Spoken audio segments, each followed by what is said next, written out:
Social media में उनका भाजपा में ज्वाइन करने की खबर आई, इस बीच उनका पोस्ट भी किया गया। इसको लेकर आपका क्या प्रतिक्रिया है और आपका पार्टी की तरफ से क्या कुछ इन्फॉर्मेशन अब तक प्राप्त हुई है, क्या कुछ? देखिए, चंपाई सोरेन जी को मैं बचपन से जानता हूँ। मैं उनके साथ राजनीति किया हूँ और लंबा समय से उनका मेरा सानिध्य हमको रहा है उनका। तो वो जिस विचारधारा के हैं उससे तो विश्वास हमें नहीं होता कि भाजपा में आएंगे। लेकिन जहाँ तक मीडिया के खबर से बातें आ रही है और जब तक शामिल नहीं हो जाते या उनकी आधिकारिक पुष्टि नहीं हो जाती तो इस पर कुछ भी बोलना संभव नहीं है।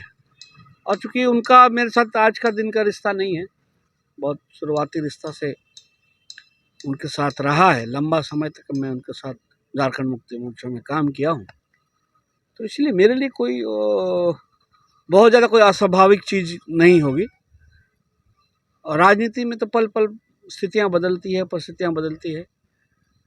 अब देखा जाए आने वाले दिनों में किस मौसम किस करवट बदलता है, लेकिन हम लोग जनता की सेवा करते आए हैं और हमारे लिए तो जनता सर्वोपरि है।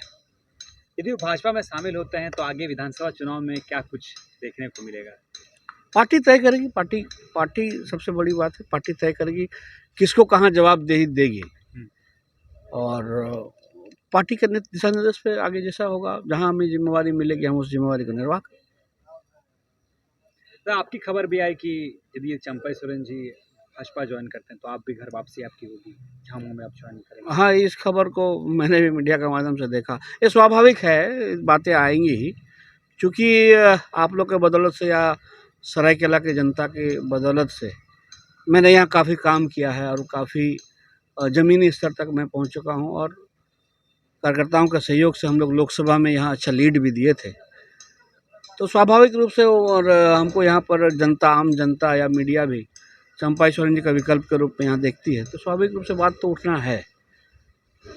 लेकिन अभी आगे वाले हमारी पार्टी का क्या निर्णय होता है, ये सबसे बड़ा महत्वपूर्ण काम होता है।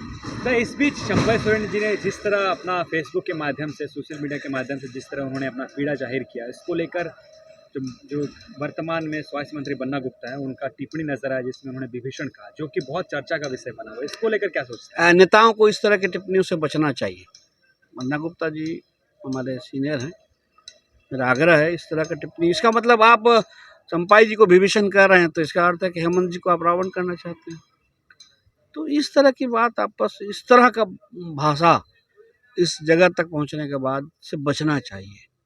लगातार चुनाव की घंटी बजेगी ये चर्चा हो रही है और एक तरफ हेमंत सोरेन भी बीते दिन कहते हैं कि अब जो है इलेक्शन कमीशन बीजेपी के हाथ में है, जब चाहे तब घंटी बजाएंगे।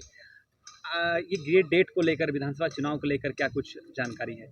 विधानसभा चुनाव निश्चित समय पे होगी और हमें लगता है कि हमारा जो अंदाजा जिस तरीके से चुनाव आयोग काम कर रहा है, अक्टूबर, नवंबर, दिसंबर कभी भी चुनाव हो सकता है। और चुनाव जब भी हो, जिसको जहां वोट देना होगा वो जनता अपना माइंड सेट कर लिया है। सरायकेला विधानसभा क्षेत्र में जिस तरह लोकसभा चुनाव में देखने को मिला एक अलग सा बदलाव, कि विधानसभा चुनाव में कायम रहेगा या फिर इसका विपरीत कुछ देखते हैं?